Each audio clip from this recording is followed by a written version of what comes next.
নমস্কার। অষ্টম শ্রেণীর ছাত্রছাত্রীদের স্বাগত জানাই। আমি আজকে তোমাদের আগের ভিডিওতে যে পরবাসী কবিতাটির যে বিষয়টি সম্পর্কে, নামকরণ সম্পর্কে আলোচনা করেছিলাম, আজ আমি সেই কবিতাটি ধরে ধরে তোমাদের সামনে আলোচনা করব। দেখো, প্রথমে আবারও বলি, কবিতাটি রচনা করেছেন বিষ্ণু দে। দেখো, আমি পড়ছি। দুই দিকে বন, মাঝে ঝিকিমিকি পথ, এঁকে বেঁকে চলে প্রকৃতির তালে তালে। রাতের আলোয় থেকে থেকে জলে চোখ, নেচে লাফ দেয় কচি কচি খরগোশ। নিটোল টিলার পলাশের ঝোপে দেখেছি হঠাৎ পুলকে বনময়ূরের কত্থক। তাঁবুর ছায়ায় নদীর সোনালি সেতারে মিলিয়েছে তার সুষমা। চুপি চুপি আসে নদীর কিনারে জল খায়, শুনেছি সিন্ধু মুনির হরিণ আহ্বান। চিতা চলে গেল লুব্ধ হিংস্র ছন্দে, বন্য প্রাণের কথাকলি বেগ জাগিয়ে। কোথায় সে বন, বসতিও কই বসেনি, শুধু প্রান্তর শুকনো হাওয়ার হাহাকার। জঙ্গল সাফ, গ্রাম মরে গেছে, শহরের পত্তন নেই, ময়ূর মরেছে পণ্যে। কেন এই দেশে মানুষ মৌন অসহায়, কেন নদী গাছ পাহাড় এমন গৌণ? সারা দেশময় তাঁবু বয়ে কত ঘুরবো, পরবাসী কবে নিজ বাসভূমি গড়বে। তাহলে দেখো, আমরা প্রথম স্তবকে চলে যাচ্ছি। দেখো কি বলছেন কবি, দুই দিকে বন, মাঝে ঝিকিমিকি পথ। তাহলে আমরা বুঝতেই পারছি কবিতার প্রেক্ষাপট হচ্ছে বনভূমি। সেখানে কি বলা হচ্ছে যে দুই দিকে বড় বড় বনস্পতি, অর্থাৎ বড় বড় গাছ, মাঝে কি চলছে, তার মাঝখান দিয়ে পথ। এবং পথকে কবি কি বিশেষণে ভূষিত করেছেন? ঝিকিমিকি। কেন?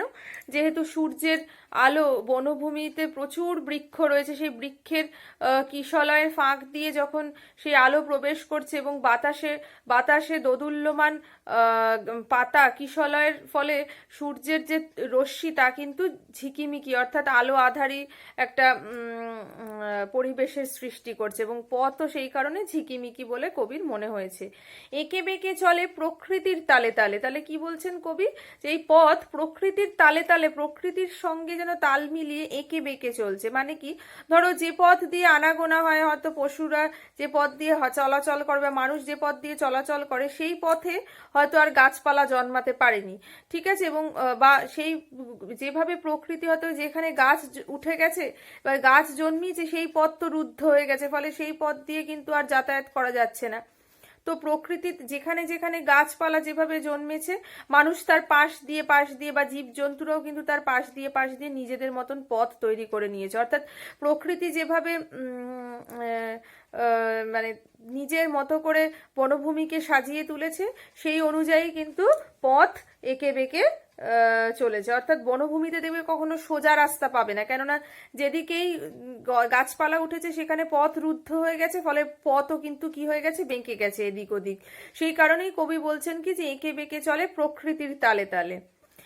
শর্ট কোয়েশ্চেনের জন্য এই কবিতাটা কিন্তু খুব ইম্পর্টেন্ট, তাই প্রতিটা লাইন খুব ভালো করে তোমাদের মনে রাখতে হবে। রাতের আলোয় থেকে থেকে জলে চোখ, নিচে লাফ দেয় কচি কচি খরগোশ। তাহলে কি বলছে, রাতের আলোয় কচি কচি খরগোশের চোখ কি করতে থাকে, জল জল করতে থাকে। এবং কবি যেন এই দূর থেকে এই বনভূমির সৌন্দর্য প্রত্যক্ষ করছেন, এবং বনভূমির যে স্বাভাবিক জীবন, স্বাভাবিক সৌন্দর্য, সেটাই কিন্তু তিনি তুলে ধরছেন এই কবিতার মধ্যে। তো কি বলছেন, যে রাতের আলোয় তার খরগোশের চোখ দুটি জল জল করে এবং তারা নেচে লাফ দেয়। অর্থাৎ এখানে নেচে, নৃত্য এখানে কিন্তু আনন্দেরই বহিঃপ্রকাশ। অর্থাৎ তারা, এটাই তাদের স্বাভাবিক বাসভূমি, এটাই তাদের জন্মভূমি। আজকে যদি তোমাকে তোমার বাড়ির থেকে কেড়ে তুলে নিয়ে গিয়ে অন্যত্র তোমাকে রেখে দেওয়া এবং বলা হয় এখানেই তুমি থাকবে, তখন কিন্তু তোমার দম আটকে আসবে, তুমি তোমার স্বাভাবিক যে আনন্দ সেটাই হারিয়ে ফেলবে। ঠিক এখানেও কিন্তু এই বনভূমি হচ্ছে খরগোশের জন্মস্থান, এবং সেই কারণে সেই বনভূমির মধ্যেই তারা কিন্তু তাদের আনন্দ খুঁজে পায়, শান্তি খুঁজে পায়, সুখ খুঁজে পায়। এবং নেচে লাফ দেওয়ার মধ্যে দিয়ে এটাই বোঝানো হচ্ছে যে অত্যন্ত আনন্দের সঙ্গেই কিন্তু এই খরগোশ এই বনভূমির মধ্যে দিয়ে জীবন ধারণ করছে। নিটোল টিলার পলাশের ঝোপে দেখেছি হঠাৎ পুলকে বনময়ূরের কত্থক। তাঁবুর ছায়ায় নদীর সোনালি সেতারে মিলিয়েছে তার সুষমা। তাহলে কি বলছে, নিটোল টিলার পলাশের ঝোপে দেখেছি। নিটোল মানে হচ্ছে সুগোল, মানে যেটা একেবারে চোখা নয়, ঠিক আছে।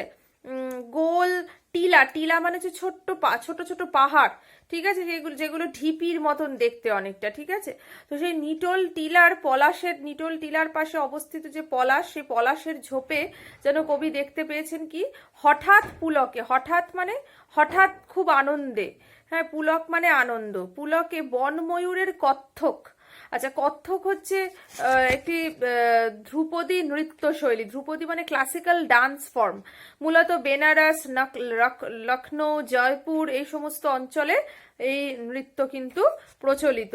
এবং এখানে দেখো, এখানে বনময়ূরের যে আনন্দে পেখম তুলে নৃত্যের সঙ্গে কবি এখানে কত্থক নৃত্যের তুলনা করছেন, অর্থাৎ মানে বনময়ূরের অপরূপ সৌন্দর্যের তৈরি করে যে নৃত্যে যে সে মত্ত হচ্ছে অত্যন্ত আনন্দের সঙ্গে, হঠাৎ করে হয়তো ময়ূরের খুব আনন্দ হচ্ছে, ময়ূর কিন্তু হঠাৎ করেই পেখম তুলে নৃত্য করে, এবং সেই নৃত্যকে কবি যেন কত্থক নৃত্যের সৌন্দর্যের সঙ্গে তুলনা করছেন। ঠিক আছে, তাই কবি বলছেন হঠাৎ পুলকে বনময়ূরের কত্থক যেন তিনি দেখতে পেয়েছেন কোথায়, নিটোল টিলার পলাশের ঝোপে। তাঁবুর ছায়ায় নদীর সোনালী সেতারে মিলিয়েছে তার সুষমা। এখানে তাঁবু হয়তো যে বনভূমিতে ওপর নির্ভরশীল যে সমস্ত মানুষ, তাদের যে অস্থায়ী তাঁবু, সেই তাঁবুর ছায়ায় কি হচ্ছে, নদীর সোনালী সেতারে মিলিয়েছে তার সুষমা, মানে একদিকে বনময়ূরের কত্থকের সৌন্দর্য, আরেকদিকে তাঁবুর ছায়ায় নদীর, সেই ছায়া পড়ছে কোথায়, নদীর জলে, এবং নদীর জলে সেই ছায়া তো পড়ছেই, পাশাপাশি সূর্যের আলো কিন্তু কি হচ্ছে, সেই নদীর জলে প্রতিফলিত হয়ে সূর্যের এই নদীর জলের বর্ণ হয়ে উঠছে কি, সোনালী, অর্থাৎ যেন একটা সোনালী বর্ণ, যেন সোনালী আভা যেন নদীর জলের মধ্যে কবি প্রত্যক্ষ করতে পারছেন। এবং সেই নদীরকে কবি কিসের সঙ্গে তুলনা করছেন, সেতারের সঙ্গে। কেননা সেতার হচ্ছে 3টি তারের দ্বারা নির্মিত যে বাদ্যযন্ত্র, ঠিক আছে, তাকে বলা হয় সেতার। এবং এই 3টি তারে যখনই টান পড়ে তখনই অপরূপ সুরের মূর্ছনার সৃষ্টি হয়।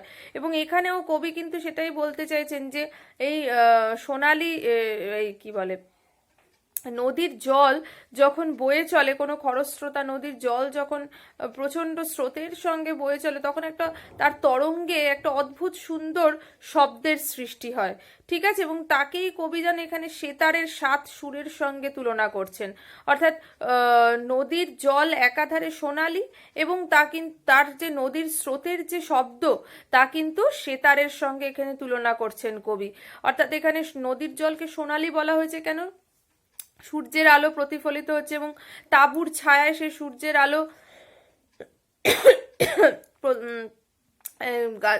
নদীর জলে প্রতিফলিত হয়ে একটা সোনালী আভার সৃষ্টি করছে। পাশাপাশি সেই নদীর জলের স্রোতের যে অপরূপ সুন্দর ছন্দ, তাকে কবি কিন্তু তুলনা করছেন কিসের, সেতারের 7 সুরের সঙ্গে। অর্থাৎ এই সেতারের 7 সুরের মূর্ছনায় যেন সোনালী আভা সৃষ্টি করে নদী যেন তার আপন বেগে বয়ে চলেছে, এবং এক অপরূপ সৌন্দর্যের, সুষমা মানে হচ্ছে কি সৌন্দর্য, এক অপরূপ সৌন্দর্যের সৃষ্টি করে এই নদী যেন বনের পথের মধ্যে দিয়ে বয়ে চলেছে। ঠিক আছে, আমরা লাস্ট পার্টটুকু আমরা পরবর্তী ভিডিওতে আলোচনা করব। নমস্কার।